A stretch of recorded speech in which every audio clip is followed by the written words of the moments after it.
Who does this creepy little girl want? Tamara? Does my wife know this little girl? No, tell her to go away. Unbelievable. Welcome to Body Bags. I'm your Thursday reviewer, Chris, from Crispy Movies. Now, you know my name is Chris, and you know I love B-movies. And yes, my wife's name is Tamara, which, when we saw the original, The Strangers, she was really creeped out by it, by the little girls, like, saying, is Tamara there? Because not a lot of people pronounce her name like that. So she has that rare pronunciation of Tamara. You know, other people with the same spelling are called Tamara. But that's beside the point. We're talking about The Strangers Pray at Night, which is the second part of the whole Stranger series. And again, we get Pinup Girl, Dollface, and Man in the Mask. The masters of the random killing. After the first film, which ended on a very sour note, you find out that maybe they haven't had a whole lot of experience with the killing. But although they look like pros throughout the course of the film, Dollface said, they'll be easier next time, which means they're not very experienced. Now, in the first one, they used a lot of psychological horror, as well as physical horror, to ultimately destroy the two people that were in the abandoned house. But now, they moved up to the mobile home park in this film. So starting off, the big truck, you see a big truck going by, and you see Kim Wilde's Kids in America blasting.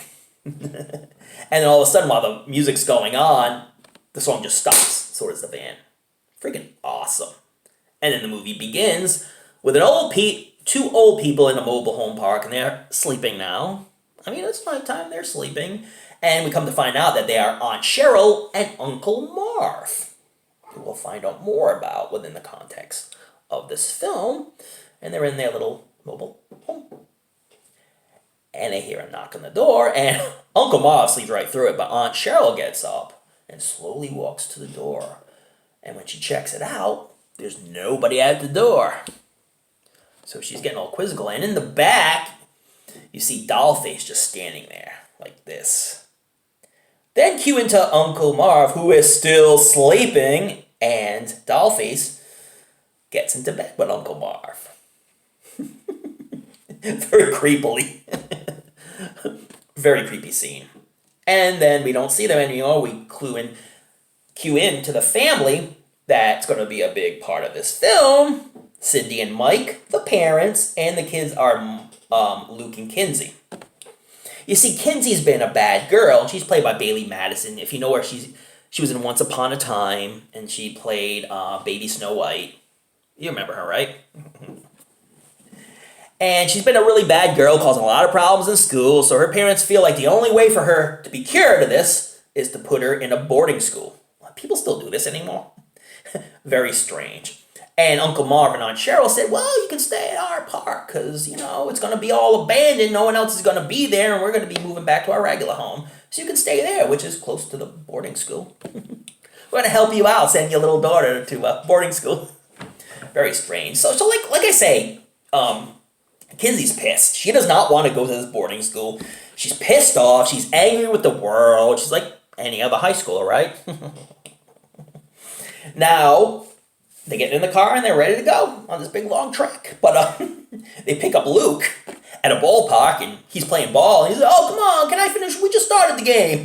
Can we finish our game? And the parents are like, no, get in the car. So they all get in the car and they go to this abandoned mobile home park. And when they get there, this place is truly abandoned. There's nobody else around. So there's not even anybody at the office. So when Cindy goes to walk in the office, she sees a little note from Uncle Marv saying, here's your key. This is our number to our mobile home. Go and make yourself at home. So when they go in, they find stuff that was left over, and they're kind of wondering, oh, why is this left over? Why did they leave this place like this? You know, there's leftover Chinese food, and just, it almost feels like people were staying there just recently. And if they were going to leave, you think they'd pack up some of the stuff. But they're trying to make the best of it, and they don't really think too much about it. And the parents want to get the kids together and play a family game. The kids are having no part of this. And so it's like, give us Give me your phones. Give me your phones. They all take all the phones and they all put them to the side. Say, we're going to play this game. While they're in the middle of all this, they hear a knock on the door. Old Dollface is at the door, asking for, guess who? Tamara. Now, really, I don't know who Tamara is. Within the course of the film, we never find out truly who Tamara is. We also don't find out while Man in the Mask, Dollface, and Pinup Girl are killing. I'd like a little more backstory on these characters. Hopefully, maybe in another part in this film, we may have more of a backstory on Man in the Mask, Pinup Girl, and Dollface to learn about why they're doing what they're doing. We do get a little glimpse of why they're doing what they're doing. But that comes in later on in the film. Now, eventually, as things are going on and as the hijinks are going on, we find out that Aunt Cheryl and Uncle Marv are dead. And they got mutilated in the worst way. I'm not going to ruin it for you. You really got to check out this film to see how mutilated they were. Very cool scene. But again, they are stalked by the strangers, and they got to try to survive and get out of this mobile park before they all get murdered. Some get murdered, and some do not. But I don't want to ruin this for you in case you've never seen this film. It's a lot like the first film, except Kinsey really fights back. And some of the strangers might not make it out alive, as they did in the first film, which I didn't like. I would have liked them to survive, and then in the third one, maybe get a little bit of a backstory on them. So it doesn't make sense that they would survive in the first one, but in this one, they would get trounced by a little girl. Oh, spoiler alert there. But I don't think that will ruin the excitement of this film, because this film is really fun. You know, at first it's all psychological horror, and then it starts getting brutal towards the end. With it, and also within the context of the film. It starts off with the psychological, then gets into the physical. The scene with the dad in the car with Man in the Mask was absolutely priceless. And in this film, the killers have this odd musical, well, let's just say they dig old school pop rock from like Kim Wilde and Bonnie Tyler. Total Eclipse of the Heart plays. And it's all like old school female singers from way back in the day that they're really into. Which is absolutely fantastic. More guts and gore in this one than the original one. More killings than the original one.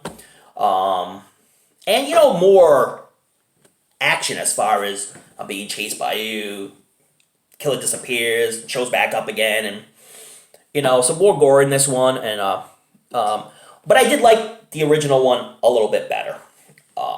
Because it was more slow moving and psychological. But this one is more, once the blood starts flowing, it heats up really quick. But a lot of good kills in this film. A lot of inventive kills in this film, which I thought was really good. Including the father who, spoiler alert here, the father's death. That was pretty cool. Anybody who's ever seen it knows what happened. Really gruesome too. But anyway, check it out. If you like the first Strangers film, you'll definitely like this one. Maybe not as much as the first one. Because the first one did not end on the greatest of notes. And this one, the ending was pretty good. It almost seems like there might be a third one coming up. Although I'm not sure how they're going to do it. But I'd like to see more of a backstory on Pinup, Dollface, and Man in the Mask. So maybe we'll get that in the third installment of this film. There was a scene where, spoiler alert here, sorry guys, but I do want to mention this because this was a really great scene. When Kinsey pulls a gun out on Dollface after she's been unmasked, she's like, "Why are you doing this?" And Dollface looks at her with a smile and says, "Why not?" I love that scene. Great scene. And interesting that we get to see the face of Dollface in this one. That was pretty cool. But anyway, yeah, really really fun film. Good Halloween film. It's an hour and 20 minutes. Never welcomes its stay. I don't have a physical copy of this, so I can't tell you how the disc looks. But, I would say buy this film and buy the original Strangers and watch them back to back. You'll have a good time with them.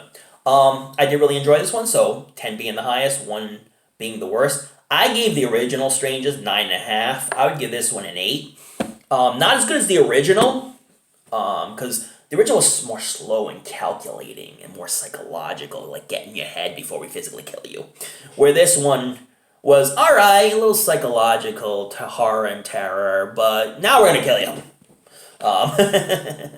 So I kind of rushed things a little bit in this one. But yeah, I still really enjoyed this one. It was good to see Dollface, Pinup, and Man in the Mask, because they don't get as much love as some of the other horror icons, like the Pinheads, the Chuckies, the Freddys, the Jasons, and I think they should, man. I think they should. But in the third installment, if they do decide to make a third installment, I want to hear the backstory on all 3 of them and how they became the killers that they are and why they do just random killings. And it almost seems like the Strangers, as in this film and the first film, are making sport of killing. Like, they do it just for fun. Like, hey, let's go out and have some fun, guys. What should we do? Well, let's do some random killings. And that's what it just seems like to me, Like, we know these 3 people are sick, and they all share the same infatuation for killing, but it almost seems like, hey, let's just go out and have some fun. Yeah, let's just kill some random people here. Yeah. Yeah, let's make sure it's like an abandoned place, nobody can help them and stuff, and, It just seems like that. Like, they're those type of killers, and which means that they're the scariest killers. I think random killers are some of the scariest killers. I mean, some killers only kill certain people based on certain looks and ages, and based on certain people that treated them a certain way, whether it be brunettes or men with mustaches or whatever. These people just kill random people, and they're random killers, which makes it really scary. I'd like to see definitely a third installment within the Stranger series, because I do like all these 3 killers and characters. I think they're fun. But anyways, check it out. You can watch it on Amazon Prime like I did. My wife and I really enjoyed this film, so check it out yourself. Strangers, Pray at Night. Check it out. And check out all the Body Bags reviewers. They're all passionate on what they do. They all review great films. They love films just like we do. And they're very passionate about it, so check out all the other reviewers. Press like if you like this video. And, hey, why don't you, check me out next week. Because next week, who knows what I'm going to do. But I'm going to do a fun horror film, man. Yeah. Subscribe to Body Bags and Crispy Movies. And don't forget to check out those late night horror movies. Wear your newest fright rags. But don't forget to tune in to another episode of the show we call Body Bags. And I'll see you next week.